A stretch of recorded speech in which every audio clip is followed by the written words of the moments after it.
tout le monde. Aujourd'hui, nous allons explorer le vocabulaire de la crypto-monnaie. Nous allons essayer d'être un peu crypto-friendly avec le vocabulaire. Donc, sans plus tarder, je vais commencer par définir ce que c'est que la monnaie.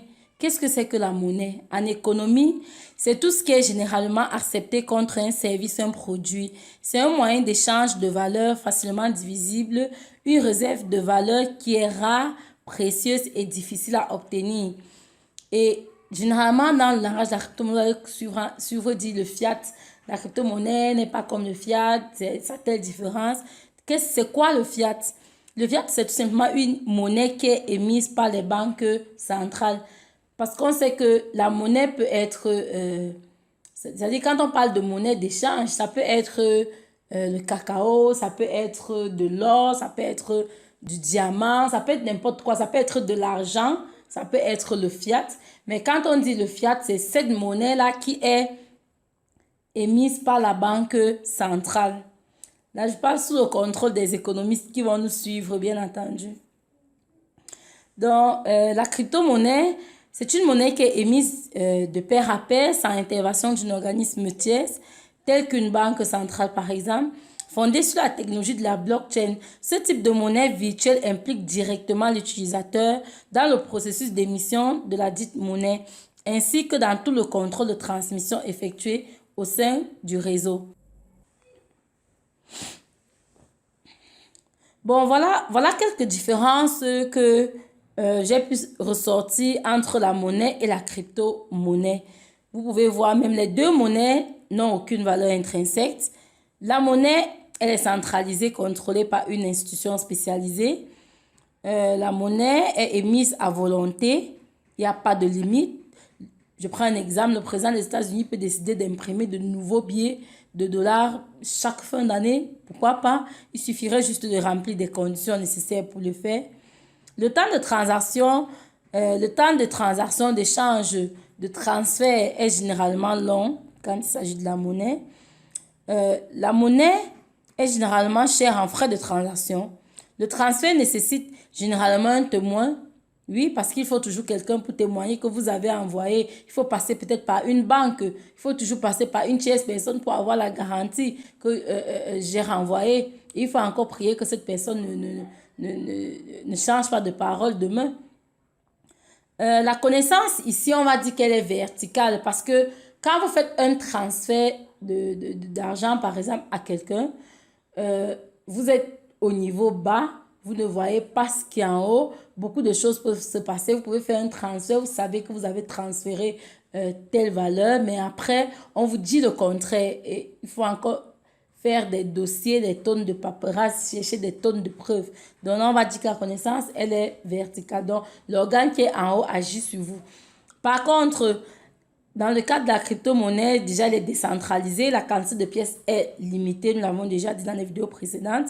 Le transfert est presque instantané. Le coût de transfert est presque négligeable. On a vu, j'ai pas juste retrouvé cette capture d'écran qui montrait près de 8000 bitcoins qui ont été transférés avec juste 8 dollars de frais. C'est possible. On vous parle d'un transfert de millions de dollars qui n'ont même pas coûté 10 dollars. C'est très possible. Moi, j'ai déjà eu à transférer 5000 dollars avec 1 dollar de frais. Est-ce que vous vous imaginez? Donc, le coût de transfert est vraiment négligeable. Le transfert P2P sans nécessité de témoin, on n'a pas besoin. Parce qu'avec la blockchain, quand vous faites un transfert, il y a un code qu'on appelle le hash-code qui est généré. Et donc, vous avez juste besoin de dire à votre récepteur, je vous ai fait la transaction, voici la preuve. Vous lui envoyez ce long code qui est appelé hash-code que la blockchain a généré après votre transfert. Le registre de transfert est accessible à tous. Donc, ici, on parle de connaissance horizontale.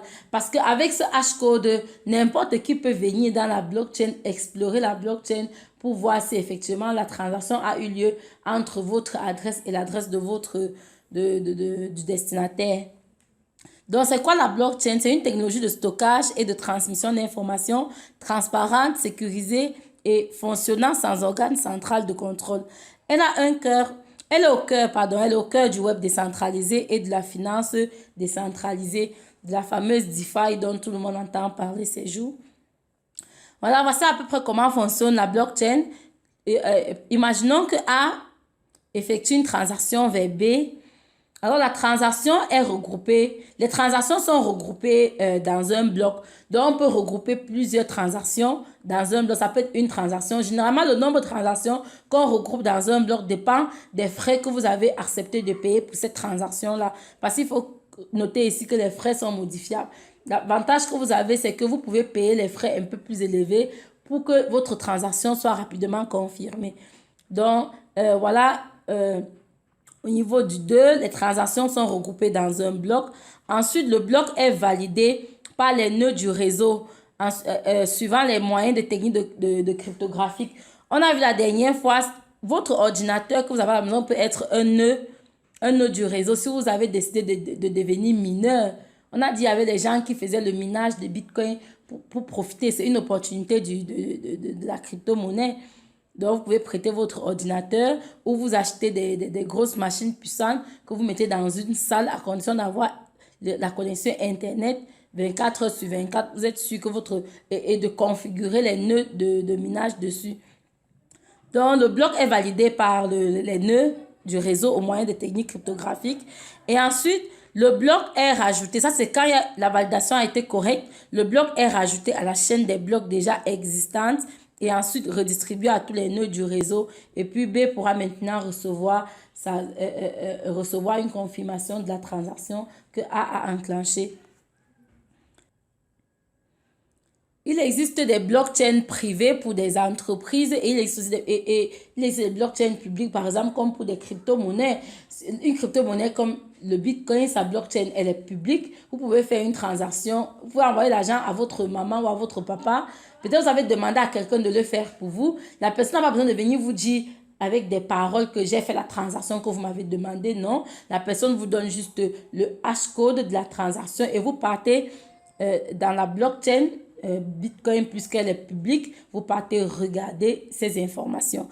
Pourtant, quand la blockchain est privée, ça peut être par exemple, on peut prendre quel cas, dans une entreprise, on peut avoir des blockchains privées uniquement pour le réseau de l'entreprise. Donc, l'explorateur de blockchain, c'est quoi? Imaginons qu'on a créé une blockchain pour les diplômes parce qu'il y a tellement de faux diplômes. On a décidé d'avoir une blockchain pour les diplômes. Lorsque vous partez faire une demande d'emploi, quelque part, vous avez dit que vous avez la licence peut-être en mathématiques. Quand vous vous présentez, vous donnez juste le code de votre licence. On entre le code dans la blockchain spécialisée, dans la blockchain qu'on a conçue pour historiser toutes les licences, par exemple, du Cameroun. On a juste votre code dedans et on recherche. Donc, c'est vraiment un explorateur comme son nom l'indique. Donc, toutes les blockchains ont leur explorateur de blockchain. Bon, lorsque vous entrez dans le domaine de la crypto-monnaie, on vous dit acheter les crypto-monnaies. Désormais, vous êtes maître de votre propre argent. Vous pouvez avoir accès à votre argent partout où vous vous trouvez. Mais quand vous les achetez, vous les gardez où? Puisqu'on vous dit que c'est de l'argent, mais vous ne pouvez pas les garder en banque. Vous les gardez où? Eh bien, vous pouvez soit garder dans les portefeuilles, soit vous pouvez garder dans les exchanges. Déjà que c'est dans les exchanges que vous allez retrouver toutes les autres crypto-monnaies qui peuvent être acheter et échanger contre d'autres. Donc, en gros, l'exchange, c'est la place du marché numérique consacrée aux crypto-monnaies. Et le portefeuille, c'est juste comme son nom l'indique, c'est un porte crypto-monnaie. C'est-à-dire, vous achetez votre crypto-monnaie, vous pouvez décider de garder à l'intérieur. Donc, généralement, pour ceux qui vont vouloir faire du trading, je vous annonce même déjà le live qui aura lieu demain, qui portera sur comment gagner de l'argent avec du trading. Pour ceux qui vont vouloir faire le trading, ils auront besoin de choisir un exchange, une place du marché. Parce qu'on a dit le trading, c'est le buy and sell. Donc, il faut choisir dans quel marché est-ce que vous voulez exercer votre buy and sell. Et c'est donc là un exchange. Généralement, il existe les exchanges décentralisés et les exchanges centralisés. Donc, les exchanges centralisés, ce sont eux qui gardent vos fonds. Donc, si vous vous réveillez un matin, vous ne retrouvez pas, vous ouvrez le site et que ça ne s'ouvre pas, vous pouvez leur porter plainte. Bref, vous auriez perdu vos fonds s'ils n'arrivent pas à vous rembourser. Par contre, les exchanges décentralisés, les DEX, si vous vous réveillez le matin et que la plateforme qui était décentralisée, comme par exemple Ijara qui est un portefeuille décentralisé, si vous vous réveillez un matin et que Ijara ne s'ouvre pas, vous n'avez pas besoin de rechercher l'équipe Ijara pour les traquer. Non, vous cherchez juste sur Internet un autre portefeuille qui est décentralisé et vous essayez par là de récupérer vos fonds qui se trouvaient dans Ijara. Et ça, c'est au moyen de votre clé privée. Parce que lorsque vous créez un compte crypto-monnaie, peu importe la crypto-monnaie, n'importe quelle crypto-monnaie, lorsque vous ouvrez un compte, on va toujours vous fournir une adresse, une clé publique ou alors une adresse publique qu'on appelle généralement wallet dans dans le jargon de la crypto-monnaie, on appelle ça le wallet. On va toujours vous fournir un wallet public, une clé publique et une clé privée. Mais seulement dans les exchanges centralisés, c'est l'exchange, c'est-à-dire le propriétaire de cet exchange qui va garder votre clé privée et il va juste vous donner la clé publique. Ça veut dire si vous vous connectez et que vous ne retrouvez plus vos fonds, vous devriez les contacter pour récupérer votre clé privée. Pourtant, dans les exchanges décentralisés ou encore les portefeuilles décentralisés, quand vous créez votre compte, nous vous remettons, c'est-à-dire on vous remet la clé publique et la clé privée. Généralement, la clé privée, c'est 12 mots. Ça peut être 24 mots, ça dépend de la crypto-monnaie et ça dépend aussi des plateformes. Sur Ijara, par exemple, quand vous créez votre compte, c'est 12 mots qu'on vous demande de bien garder comme si votre vie en dépendait. C'est de bien garder comme si c'était la clé de votre coffre-fort qui contient c'est-à-dire votre destin. Donc, on vous demande généralement de bien garder. Alors, si vous êtes entré dans la crypto-monnaie récemment, vous avez sûrement vu beaucoup de crypto-monnaies qui montaient en flèche. Généralement, beaucoup, quand ils voient comme ça, ils sont tentés d'entrer que ouais, je peux perdre l'opportunité. La crypto-monnaie, s'il peut vraiment monter comme ça et devenir le prochain Bitcoin. Vraiment, il faut que je profite aussi de l'opportunité. Donc, le FOMO, c'est quoi? Fear of missing out. La peur de rater une opportunité. C'est très fréquent dans le domaine de la crypto-monnaie. Vous pouvez avoir en tête d'acheter une crypto-monnaie, vous oubliez. Mais un matin, vous vous connectez, vous voyez que c'est en train de monter en flèche. Vous ne voulez pas rater. Et puis, vous achetez rapidement. Mais cette technique est un peu trop risquée parce que généralement, quand il y a FOMO, c'est-à-dire quand une monnaie monte rapidement, vous ne connaissez pas. Il faut fouiller, il faut vraiment faire il faut faire vos propres recherches. Ce que les anglophones appellent le do your own research. Il faut vraiment faire cela parce que la monnaie peut être en train de monter parce que des grosses baleines, c'est-à-dire des personnes qui ont des gros capitaux, ont acheté la monnaie pour voir les autres entrer en masse et puis la monnaie monte à ce niveau, ils retirent le capital et vous êtes entré avec votre pauvre 100 $, votre pauvre 200 $, vous vous retrouvez perdant. Donc, il faut faire attention avec les faux mots. Bien sûr, tous les faux mots ne sont pas mauvais. Parfois, la monnaie est en train de monter et que c'est vraiment normal. C'est un projet qui est en train comme ça de performer et donc, vous pouvez saisir l'opportunité. Donc, c'est pas toujours mauvais. Alors, le fear uncertainty en double, c'est quoi? C'est que généralement, vous avez peur, vous avez l'incertitude, vous avez le doute quand une monnaie est en train de baisser. Pourtant, c'est juste une manipulation du marché. Donc, c'est une technique qui consiste à diffuser des informations négatives, souvent vagues et inspirant la peur, dans le but parfois de faire baisser le prix et ou de discréditer un projet, mais qui en réalité n'est pas toujours, dont le projet en réalité n'est pas toujours mauvais. Donc, beaucoup vont faire paniquer. Regardez, par exemple, aujourd'hui, le Ripple est à 0, bref, le Ripple, quand j'ai regardé hier soir, c'était à 0,9 $. Oui. Pourtant, récemment, il y a eu des fausses informations. Il y a eu de vacarmes. Beaucoup ont vendu leur Ripple. Ils sont sortis en perte. Le Ripple est descendu. Même sur ma page Facebook personnelle, j'ai publié ça. J'ai dit, voici une opportunité qu'il faut saisir. Le Ripple est descendu jusqu'à 0,12 $. Mais regardez aujourd'hui, c'est à 0,9 $. Vous voyez, donc c'était vraiment l'incertitude. C'était des techniques comme ça que les gens avaient diffusées. Et parfois, il y a des personnes, quand ils veulent entrer dans le marché, ils diffusent une fausse information pour vous tromper. Le pump and dump, vous allez suivre ces mots partout. Vous ne pouvez pas faire 6 mois dans la crypto-monnaie, 2 mois, 3 mois sans entendre parler de ces mots-là.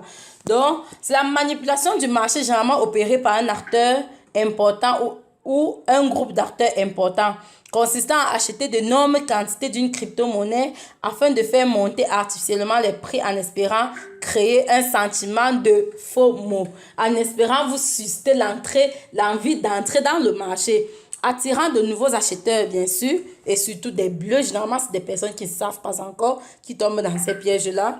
Lorsque cet objectif est atteint, le pompeur, c'est-à-dire celui qui est en train celui qui a mis le gros capital, se transforme en dompeur. Ça veut dire il se retire et donc il fait chuter le marché. Puis en fait, c'est un gros capital qui a fait monter la valeur. Maintenant, il se retire, il fait chuter le marché. Et donc, il se transforme en dompeur et il vend avant les autres pour tirer un maximum de profit. Donc, bon, retenez que quand la monnaie est en train de monter en flèche, il faut faire très attention. ATH, c'est quoi? On entend parler depuis 2021 parce que c'est en 2021 que beaucoup de monnaies ont traversé le ATH. C'est le all-time high. Ça veut dire le prix le plus haut jamais atteint par cette monnaie.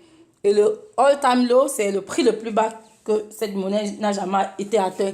Donc, généralement, quand vous voulez investir dans une monnaie, si vous voyez qu'il est déjà à son ATH, il faut beaucoup réfléchir. Est-ce que ça va atteindre un nouveau ATH ou alors ça va plutôt descendre, essayer de se rattraper pour remonter plus tard?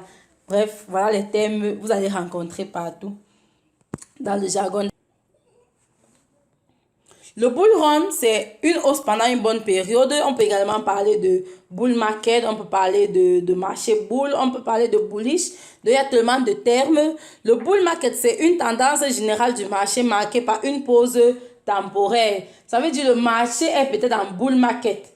Vous avez l'impression que le marché est en train de fléchir. Pourtant, ce n'est qu'une pause. Ça va continuer sa montée. Ou alors, ça peut être en train de baisser. On peut être dans une tendance baissière. Et vous voyez une légère montée, vous pensez que c'est le marché qui est en train de changer de tendance. Pourtant, ce n'est qu'un pullback. Le take profit, c'est quoi? C'est quand vous avez acheté une crypto-monnaie et qu'elle a pris de la valeur, il faut justement en profiter. Peut-être vous avez mis de l'argent dans une crypto-monnaie, elle a fait x2, x3. Pensez à retirer de l'argent pour investir dans la vie physique. Pensez à retirer pour vous mettre à l'aise, pour en profiter. Vraiment, le take profit, c'est comme faire du bénéfice. Et vous savez, on ne fait du bénéfice que quand on a vendu. Tant que vous n'avez pas encore vendu, en plus la crypto-monnaie, tout peut se passer. Une grosse baleine peut sortir du marché brusquement et là, vous voyez le marché chuter devant vous. Donc, dans la crypto-monnaie, on n'a pas gagné tant qu'on n'a pas encore fait de take profit. Et on n'a pas perdu tant qu'on n'est pas encore sorti du marché. Le buy and sell, c'est clair. Dans le domaine de la crypto-monnaie, tout est question d'acheter et de revendre. Donc, quand vous entrez dans le monde de la crypto-monnaie, vous allez tout le temps être soit en train d'acheter, soit en train de vendre.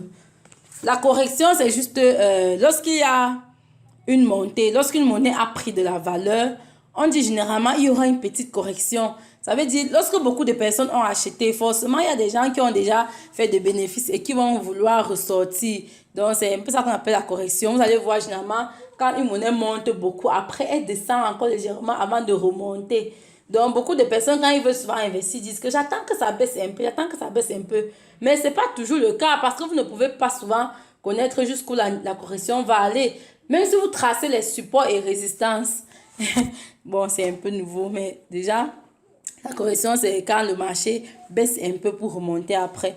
Les sideways, c'est aussi c'est un peu comme la correction, mais c'est particulier parce que là, dans les sideways, vous êtes sur une monnaie qui est en train de performer, mais entre-temps, vous ressentez un découragement parce que le marché est en train de chuter progressivement. Mais on vous dit, ce sont des sideways. Les sideways, ça veut dire, ne vous inquiétez pas, c'est tout à fait normal, ça va remonter. Le market cap, c'est quoi? Le market cap, c'est la capitalisation boursière, soit d'une crypto-monnaie, soit d'un exchange. Ça veut dire c'est tout le fonds qui a déjà été investi dans cette crypto-monnaie, qui a déjà été investi dans cette crypto-monnaie. Et généralement, c'est avec la valeur courante de la monnaie. L'arbitrage, c'est quoi? C'est une activité consistant à tirer du profit de la différence de prix qu'il peut avoir entre plusieurs exchanges pour acheter sur l'un et revendre sur l'autre. C'est aussi important. Dans certains exchanges, vous pouvez voir le prix d'une crypto-monnaie est très bas. Vous achetez là-bas, vous partez dans notre exchange où c'est élevé et vous vendez là-bas. Mais généralement, il faut vraiment bien faire les calculs parce que les frais d'achat, de retrait peuvent vous coûter même plus que le bénéfice dont vous pensez être en train de faire. Le bear market, c'est quoi? C'est un marché qui a tendance baissière, bien sûr. C'est le contraire du bull market. Le panic sell, c'est quoi? C'est la vente panique et massive lorsque le prix commence à baisser. Vous voyez, quand le prix du Ripple a commencé à baisser dernièrement, les gens ont commencé à vendre, ils paniquaient, ils avaient peur d'être en train de perdre leur argent. Ils ont vendu, ils n'ont pas su que c'était vraiment de la manipulation. Le sell wall et buy wall, c'est quoi? C'est une ordre de vente. Ordre de vente d'un montant, un ordre de vente d'un montant important ou plein de petits montants au même prix. Ça veut dire si on achète plein de petits montants au même prix, ça fait une grosse vente, un gros achat ou alors une grosse vente. To the moon, c'est une expression qui est généralement utilisée. Cette expression est utilisée par les plus optimistes pour désigner la hausse imminente des prix. Parfois, vous allez voir dans certains groupes WhatsApp, on dit Ripple to the moon, on dit Bitcoin to the moon, on dit Ethereum to the moon. Ça veut dire l'Ethereum va bientôt monter. Donc, généralement, il y en a quand ils voient comme ça, si c'est une grande personne, si c'est une grosse baleine qui a posté, ils vont directement aller acheter cette monnaie-là. Imaginez que une grosse baleine, chaque fois qu'il dit grosse baleine, vous voyez pas grosse baleine, une personne qui a assez de fonds pour investir et influencer le marché. Je me souviens un jour, j'ai une amie, elle va se reconnaître quand elle va suivre cette vidéo. Elle m'avait dit, mais Fradit, le marché de la crypto-monnaie là, ça ne blague pas. Elle est trader professionnelle, donc elle m'a dit, je viens de placer un ordre d'achat d'une crypto-monnaie de 100 000 $ et le prix n'a même pas bougé. C'est juste pour dire que 100 000 $ ne vaut rien par rapport aux ordres que les autres sont en train de placer. Donc vraiment, elle se disait qu'avec 100 000 $, elle allait être une grosse baleine, mais elle a vu que son achat n'a même pas influencé le coût de la crypto-monnaie en question. Donc, la baleine, c'est quoi? C'est un acteur important possédant un gros capital et dont les ordres peuvent avoir un impact sur le coût du crypto-actif. Le stop-loss, c'est quoi? Tous ceux qui vont investir, surtout à mode long terme, on va vous dire, dès que les crypto-monnaies commencent à monter, placez les stop-loss, placez les stop-loss. Bon, moi, je n'utilise pas trop ça, malgré que je sais que c'est important. Mais je pense que c'est le moment de commencer déjà à utiliser parce que ça fait longtemps que nous assistons au bull market. Il faut déjà penser à placer les stop-loss pour faire d'éventuels take profit en cas de chute. C'est le prix auquel l'investisseur préférera solder sa position en cas de perte. Donc, le buy the fucking dip, c'est quoi? C'est le principe de base du trading. Acheter quand tout le monde vend et que le prix vous semble plus bas. Et en principe, c'est ça. Il faut acheter quand tout le monde vend. Ce qui signifie qu'il faut acheter quand le marché est en chute. Pourtant, c'est le contraire de ce que les gens pratiquent souvent. C'est quand il va souvent monter qu'ils courent acheter. Et là, c'est dommage. Il faut acheter quand c'est en train de baisser. Donc, acheter quand tout le monde est en train de vendre. Le DCA, c'est quoi? C'est la stratégie d'investissement qui consiste à acheter une crypto-monnaie pour la somme en fiat à des intervalles réguliers programmés à l'avance. C'est très important. Vous venez de connaître la crypto-monnaie, vous pouvez décider que chaque mois, tel jour du mois, à telle heure, je vais réinvestir 10 000 francs dans telle crypto-monnaie. C'est ça que moi j'ai appelé ma tontine 3.0. Je vais prendre le temps de développer dans la chaîne avec vous. Ensemble, on verra comment on peut exploiter cela. Le smart contract sont des programmes informatiques irrévocables, le plus souvent déployés sur une blockchain qui exécute un ensemble d'instructions prédéfinies à l'avance. Donc, vous allez aussi rencontrer le smart contract, ce terme régulièrement dans vos recherches. Imaginez-vous, quand vous partez faire un contrat avec quelqu'un, il y a toujours des conditions qui doivent être remplies pour que le contrat s'exécute. Mais après que les conditions soient remplies, l'homme n'est pas toujours de bonne foi pour donc enclencher le processus qui suit. Le smart contract vient résoudre le problème. Il suffira juste de configurer toutes les prémices dans votre smart contract et quand les prémices seront vérifiées, la suite va s'enclencher automatiquement. Donc, c'est pour ça qu'on pense que le smart contract va révolutionner le monde. L'idée maîtresse derrière ce concept est de garantir la force obligatoire des contrats, non plus par le droit, mais directement par le code informatique. Code ISLO pour reprendre la célèbre formule du juriste américain Lawrence Lessig. La DeFi, waouh, tout le monde entend parler. En fait, la DeFi, c'est quoi? C'est la finance décentralisée. Donc, la DeFi veut transposer tout le système bancaire dans Internet. Imaginez-vous qu'on puisse ouvrir une plateforme où on peut emprunter de l'argent, faire des crédits bancaires, déposer son argent, faire des prêts. Tout ce qu'on fait à la banque, c'est ce que la DeFi se bat à faire. Donc, je vais arrêter pour cette vidéo. Elle est déjà très longue. Il y a encore tellement de mots. Je n'ai rien fait, juste dire un peu. Pour une prochaine vidéo, je vais vous expliquer c'est quoi le staking, le farming. Ce sont des thèmes qui sont liés à la finance décentralisée. Le 2FA, c'est très important. Le Two Authentication, c'est très important.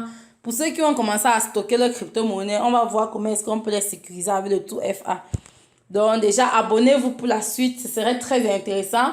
Abonnez-vous, partagez la vidéo au maximum. Ne soyez pas les seuls à profiter. Nul n'a le droit de confisquer ce qu'il a reçu gratuitement. Partagez la vidéo autour de vous. Bye bye.